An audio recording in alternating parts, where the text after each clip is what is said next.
ભગવાને આપણા માટે જે ડિવાઇન નકશો બનાવ્યો છે, હું ને તમે એમાંથી ગમે તેટલું છટકવાનો પ્રયાસ કરીએ, આપણે અંતે ગમે તે રસ્તાથી આપણે એ જ લક્ષ્યે પહોંચી જઈએ છીએ જ્યાં પ્રકૃતિ, જ્યાં કુદરત મને ને તમને પહોંચાડવા માગે છે.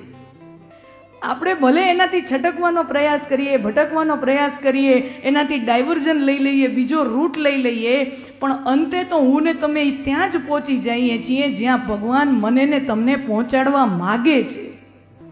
આ જો આકાશવાણી પણ પરમાત્માની લીલાનો એક અકોડ કોયડો છે. આકાશવાણી દ્વારા પરમાત્મા કંસને ત્યાં પહોંચાડવા માગે છે જ્યાં કંસનું નિયતિ લખાણું છે.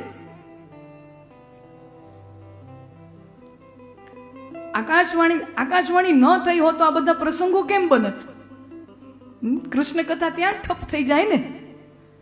આકાશવાણી દ્વારા પરમાત્મા કંસને ત્યાં સુધી લઈ જાય છે જ્યાં એના કર્મનો ફળ એને મળી શકે.